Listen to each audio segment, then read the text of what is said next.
Bismillahirrahmanirrahim. Saya pada kesempatan hari ini akan meneruskan perjalanan panjang bersama dengan Majelis Ta'lim Islam Madinah, yaitu pembahasan panjang tentang kematian. Kematian itu sejatinya, kalau Allah menggariskan bahwasanya pada kehidupan kita ada kematian, sebagaimana yang Allah firmankan di dalam surat Al-Mulk, Alladzi khalaqal mauta wal hayata liyabluwakum ayyukum ahsanu amala. Allah itu menciptakan kehidupan dan kematian untuk mengetahui siapa yang terbaik pada amal yang dia kerjakan. Di sini kita paham, kematian itu merupakan ciptaan Allah. Kematian itu merupakan makhluk yang sejatinya kelak pada waktu di akhirat, kematian ini ditiadakan oleh Allah dan tidak ada lagi kematian. Kematian itu hanya di dunia. Ketika kematian itu merupakan makhluk, karena Allah mengatakan di dalam ayat yang kedua pada surat Al-Mulk, Alladzi khalaqal mauta, Allah yang menciptakan. Berarti maut itu adalah makhluk. Ketika kematian itu adalah makhluk dan itu hadir hanya pada kehidupan kita di dunia, maka sesungguhnya kita punya kewajiban terhadap kematian. Karena dia merupakan bagian dari makhluk yang Allah ciptakan bersamaan dalam kehidupan kita ketika kita masih memiliki ajal. Maka kewajiban kita kepada kematian itu adalah bagaimana kita mengetahui dan memahami tentang kematian, mempersiapkan ketika makhluk ini akan datang pada kehidupan kita, dan kita berdoa semoga kita diselamatkan dari buruknya kematian ketika makhluk bernama kematian itu menjumpai dan mendatangi kita. Inilah kewajiban kita terhadap kematian. Maka ketika kita paham, kita punya kewajiban terhadap kematian. Salah satunya memahami, salah satunya mengetahui hakikat kematian.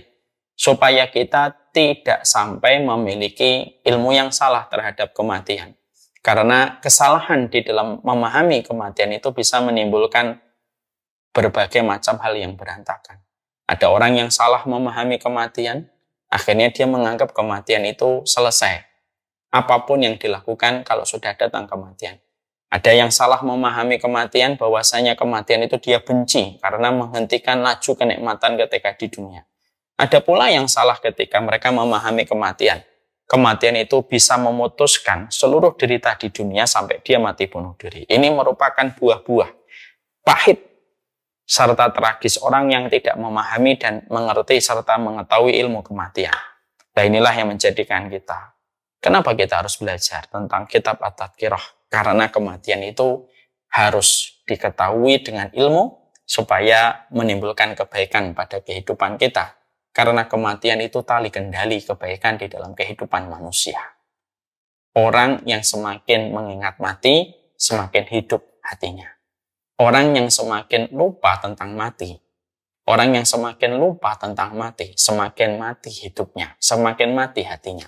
Dan itulah yang kita khawatirkan bisa menimpa kepada siapapun. Setelah kita memahami latar belakang, kenapa kita mempelajari kitab At-Tadhkirah, kita lanjutkan. Kita tentunya ada sebuah riwayat yang ingin saya sampaikan. Riwayat ini. Ada satu riwayat yang saya sampaikan. Ada seorang ulama yang bernama Ibrahim bin Yazid Al-Abdi. Ya, bahwasanya beliau ini diberikan laqab. Beliau ini mendapatkan gelar itu Abu Ishaq. Abu Ishaq ini ditemuin oleh seorang ulama yang bernama Riyah Al-Qaisy. Ya, nama Abu Qasim ditemui sama Abu Riyah Al-Qaisy. Abu Riyah Al-Qaisy ini mengatakan kepada Abu Qasim, wahai Abu Qasim, ayo jalan yuk bersamaku menemui penghuni akhirat. Dan kita mengikat janji di samping mereka. Masya Allah ya. Di sini kita mendapati satu pelajaran yang sangat bagus sekali. Riyah Al-Qaisy mengajak sahabatnya Abu Ishaq untuk melakukan sebuah aktivitas. Aktivitasnya adalah mari kita menemui penghuni akhirat. Lalu kita mengikat janji kita di samping mereka. Masya Allah ya. Berarti yang dinamakan sahib itu sahib. Yang dinamakan teman itu selalu menarik. Kalau temannya baik, menarik perkara yang baik. Kalau teman kita buruk, ya pasti menarik kita kepada perkara yang buruk. Ariyah Al-Qaisy mengatakan kepada Abu Ishaq, ayo kita jalan yuk. Kita menemui penghuni akhirat dan kita mengikat janji. Ya, siapa mengikat janji di samping mereka. Lalu mereka berdua, orang yang soleh ini, mereka pergi. Mereka tidak pergi ke mal, mereka tidak pergi ke pasar, mereka tidak pergi ke tempat perdagangan. Tapi mereka pergi ke pemakaman. Mereka masuk ke area kuburan. Lalu mereka duduk di samping salah satu kuburan di antara tanah pekuburan yang ada pada tempat itu. Maka pada saat itulah Ariyah Al-Qaisy selalu berkata kepada sahabat yang beliau cintai, yaitu adalah Abu Ishaq.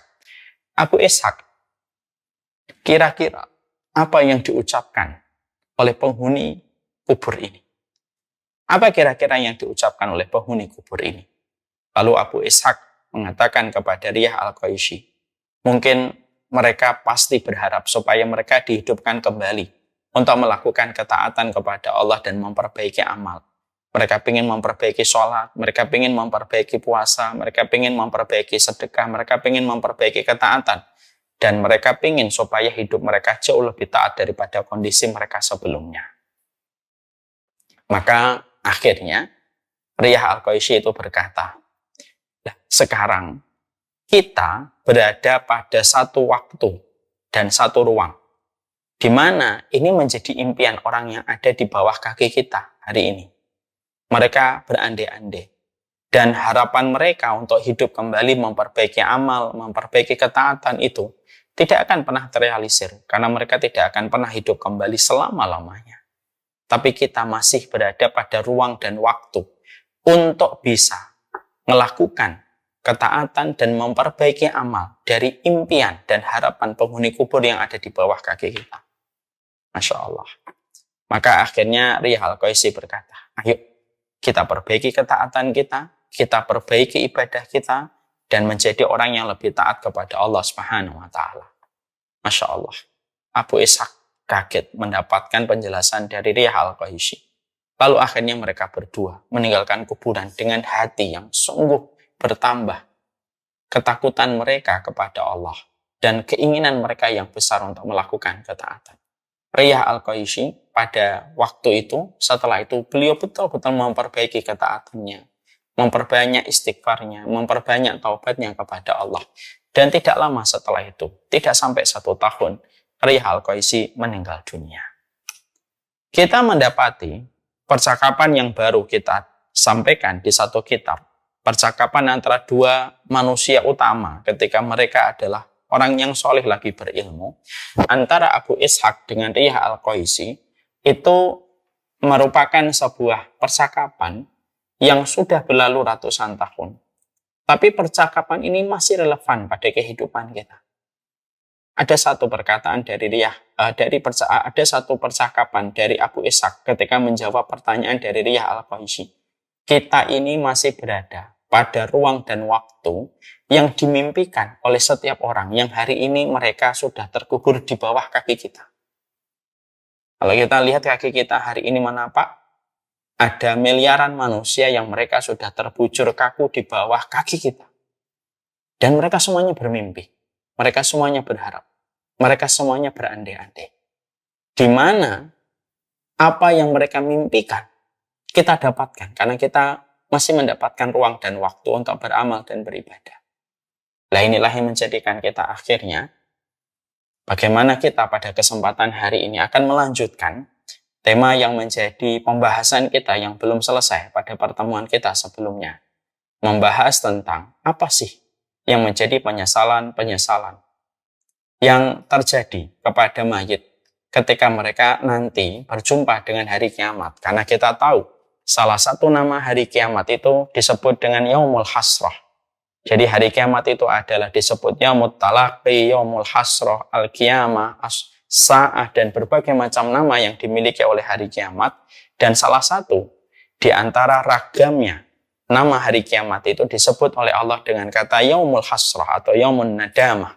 Dan kita harus paham apa penyesalan-penyesalan yang begitu akan sangat terlihat pada waktu di pengadilan Allah nanti ketika hari kiamat. Di mana penyesalan itu harus kita pahami ilmunya supaya kita tidak terjebak menjadi korban berikutnya ketika kita menyesal pada kehidupan, ketika akhirnya sudah dipertemukan dengan alam akhirat ataupun alam barzakh. Nah, inilah yang menjadi pembahasan kita. يا ربي شكرا هديت قلبي شكرا